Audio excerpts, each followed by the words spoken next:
Bonjour à tous et bienvenue sur ma chaîne YouTube, ici Yoann Meyer. Aujourd'hui nous allons voir avec Wireshark l'analyse du protocole DOH. Donc qu'est-ce que DOH? DOH c'est le DNS over HTTPS. DOH permet de faire des requêtes DNS encapsulées dans le protocole HTTPS afin de sécuriser les échanges DNS. Comme vous le savez, quand on fait des requêtes DNS sur le réseau, que ce soit sur le LAN ou sur Internet, l'ensemble des requêtes et réponses DNS sont en clair. Donc c'était une faille de sécurité à combler. Donc DNS over HTTPS permet de résoudre cette faille de sécurité. Donc c'est dans RFC 8484 et le port utilisé, comme c'est encapsulé dans le protocole HTTPS, c'est le port 443. Maintenant, ce que je vais vous proposer, c'est de voir comment ça se passe sur Wireshark. Donc, afin de déchiffrer les flux, j'ai activé un fichier de log de clé de session TLS. Donc, tout d'abord, c'est un fichier, donc on va taper DNS.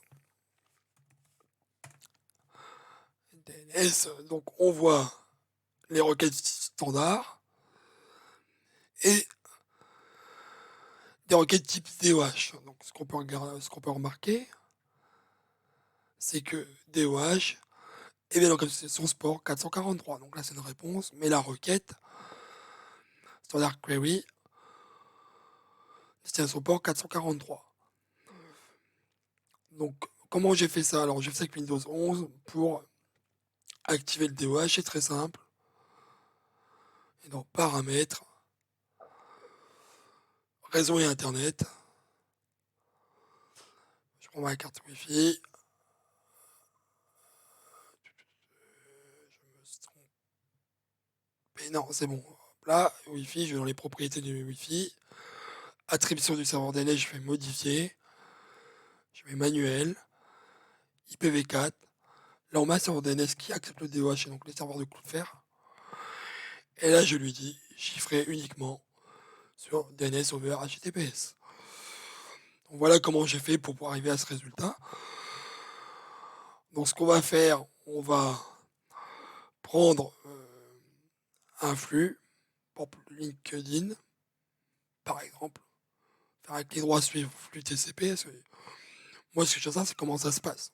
Voilà, je filtré sur DNS et on voit donc comment ça se passe. Donc on voit un signe SYNAC au niveau TCP,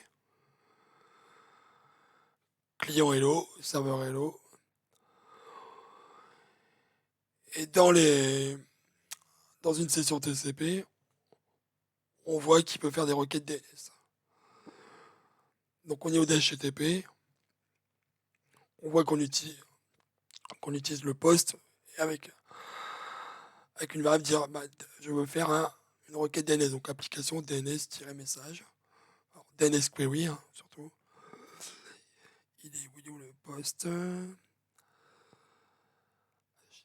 post, voilà, méthode post, donc ça c'est la méthode utilisée. Alors, comme c'est déchiffré, c'est un peu plus chaque fois, c'est un peu dans le dédale. Là. Pass value DNS query. Donc voilà. Là il va informer qu'il a besoin de faire une requête DNS. Donc là je prends un exemple. Là c'est le truc de statistique de Google. Hein. Donc avant de pouvoir faire une requête DNS, il envoie une requête post ou get. La RFC autorise le get et le post. DNS query pour informer qu'il a besoin de faire une requête DNS. Et ensuite, une requête DNS va être mise en place pour être encapsulée dans le protocole HTTPS, donc le port 443. Donc comment se passe une requête DNS? En fait, c'est la même chose. On a toujours la transaction ID, la question, la query et la réponse. Donc la réponse, pareil, est encapsulée dans le port 443. Et nous avons la réponse DNS. Alors, comment ça se passe au niveau d'HTTP dans ces cas-là, quand il y a une requête, une réponse DNS?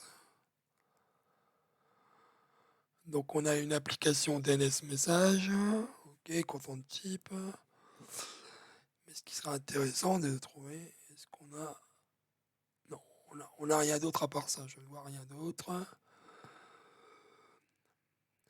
Ok, donc voilà. Donc voilà comment ça se passe au niveau d'une requête, une réponse DOH avec le protocole DOH. Donc voilà, DNS. Maintenant, on va faire. Je vais enlever mon fichier de log de déchiffrement TLS et là, on verra que tout ça va disparaître. Éditer, préférences, protocole, TLS. Mince. Éditer, excusez-moi, préférences, protocole, TLS. Et là, je vais enlever ceci. Et je fais OK, recharger la trace réseau. Et là, vous voyez que ça n'existe plus, on ne voit plus la requête vers. Par exemple, si je fais un contrôle F sur LinkedIn, il n'y a plus rien. Maintenant, si je mets. J'enlève, j'enlève tout mon fil DNS et je fais LinkedIn, je le vois dans le client Hello. La requête DOH que je voyais, elle est là. On la voit plus. On ne voit que le server name dans la partie TLS. Dans la partie TLS du client Hello. Donc voilà, c'est terminé pour aujourd'hui. Je vous souhaite une bonne journée et à bientôt pour une nouvelle vidéo.